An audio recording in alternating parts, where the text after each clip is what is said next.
Previously on Balls. The Mole. This is Bollockz on Balls Radio. The Mole is our man in England. Sometimes he's not in England, sometimes he's in other parts of the world.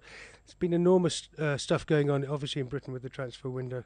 It's that much livelier than the South African transfer window because there's so much money involved, because there's so many different nations involved, and because Luis Suarez is involved. And, of course, what really happened yesterday was Wayne Rooney.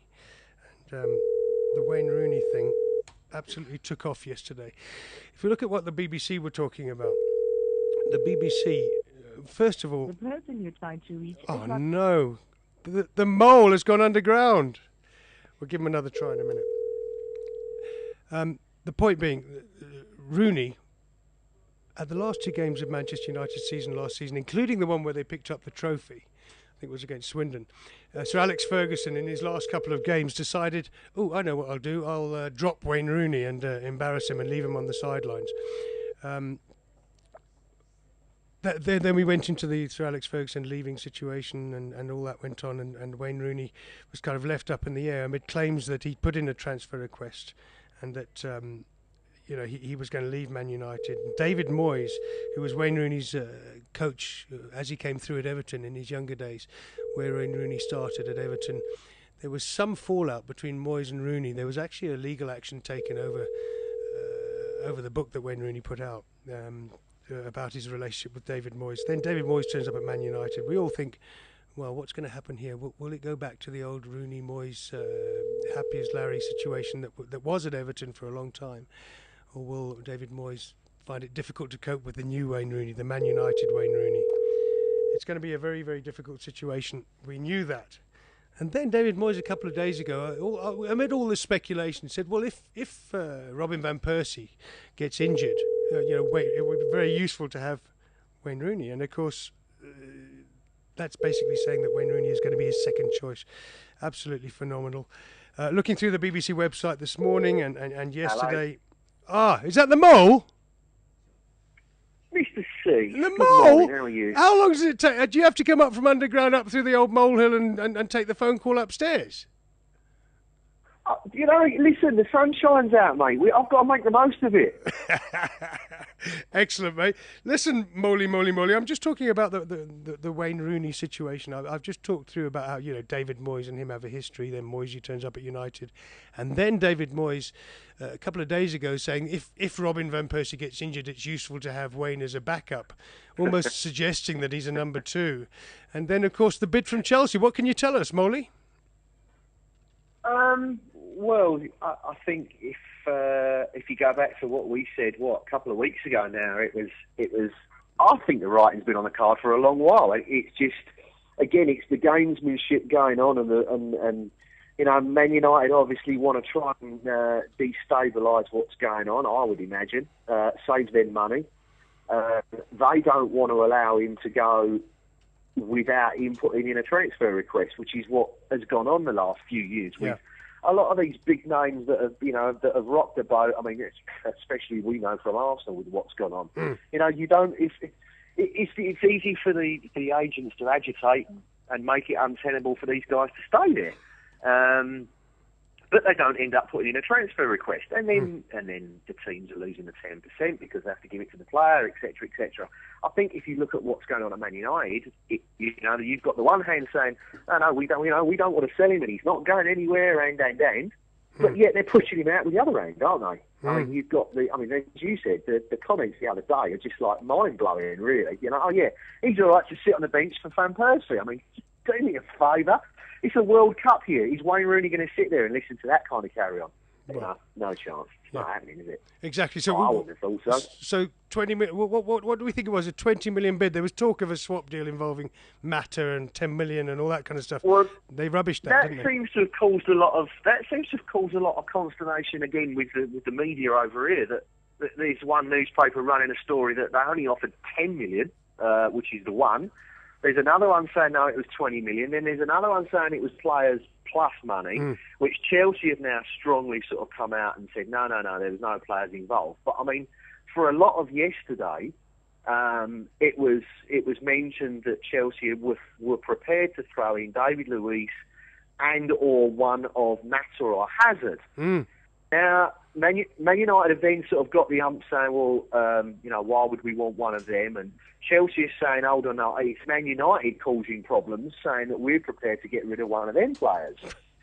So, again, it's the sportsmanship going on, and, it's posturing, and who's going to get in the best side of it, who's going to try and get the best deal out of it, who's going to get value for money.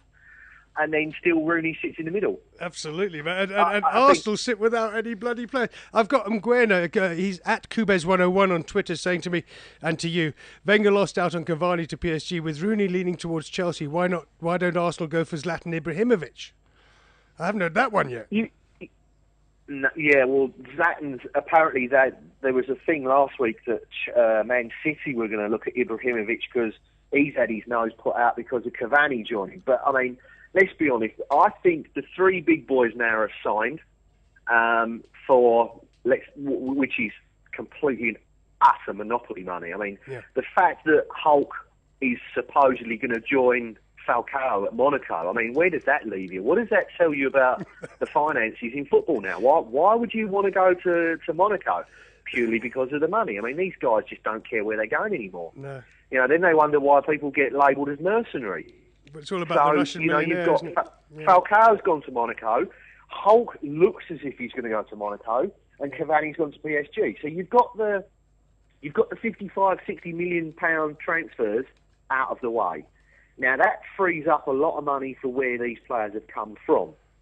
So I think the domino effect now will kick in. That you're going to see a lot more of the next layer of player will be sold. Now, I think that's probably, you're looking at the next week, 10 days. You're going to see Suarez going somewhere. I don't care what Liverpool say. I mean, I think there's been a thing come out just recently, very, very, not so long ago, within the last hour or so, where Brendan Rodgers has actually said that no player's bigger than the club, doesn't matter who the club is. So again, for all the comments coming out of these clubs about, we want to hold on to player X, Y or Z, they know bottom line. They want as much money as they can. They don't want an unhappy player in the dressing room. They don't want an unhappy player that the fans turn on. I mean, can you imagine Suarez runs out at Anfield and half the crowd boo him, or half the crowd are get on his back? What does that do for the rest of the team? You don't want that. They do that anyway now. That's Darren. Darren's here. What? Darren, has he turned up? He's turned up, mate, yeah. Yeah, I was kicked off the show, but I just came out listening with interest because I've just been reading now, obviously following on Twitter, is the most frustrating thing ever, but on Arsenal News now, saying Wenger isn't close to signing anybody. It's hard. Yeah, but don't believe any of that either, Darren. Like I say, with Wenger, you never know. Yeah, because he suddenly springs it like... said last year, he's the best player ever. Yeah. Well, look, exactly. Arteta, no one knew about it. The next day he was signed, and I think Santi Cazorla also suddenly popped up. So, but that's how we like to do things. We don't. Again, they're not going to want to put too many cards on the table where everybody knows. Okay, Arsenal are going for those 3 or 4 players, and that's it.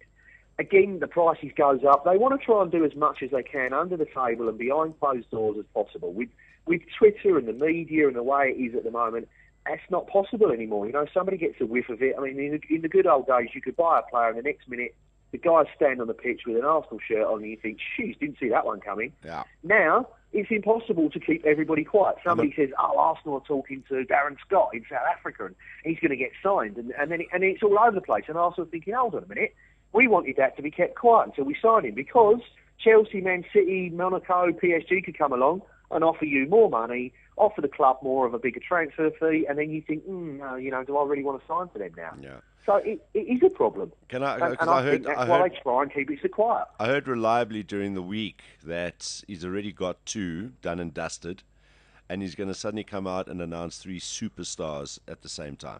What? Do you reckon it's going to happen like that? What? I think that it's a good. I think we'll get 2 big names. Again, one of them. And I still think Rooney. I don't think Rooney to Chelsea is a done deal at all, and I don't think he wants to go there. Yeah. He's not going to want to go there and be. He could go to Chelsea and be second fiddle as he is to Man United with Van Persie now. So why would you want to go there? Yeah. I think Arsenal's made for Rooney. I really do. Can I just read out? And if Molly, I've got Brendan on, Rodgers mate. from Jakarta not 22 minutes ago on Luis Suarez. He's very much a Liverpool player unless something drastic happens that would make us even consider him moving. We've had an offer, but it was nowhere near the value. I've got Stanley Matthews on now. Darren, speak to the ball for me while I speak to Stanley. Yeah. So who do you reckon those two will be then? Higuain and? I don't. Well, I think Higuain has always been a problem because of Real Madrid. Real Madrid need the money. So, I mean, from day one, Higuain wanted to come to Arsenal. He wants to leave Real Madrid. I don't think that's in question. He wants out of Real Madrid. Real Madrid are the problem across the board. They want more money. They wanted an auction. They wanted a bidding war. And I think while it was just us, they weren't keen to do the business because they want to finance the Higuain to then get into trying to get hold of Suarez.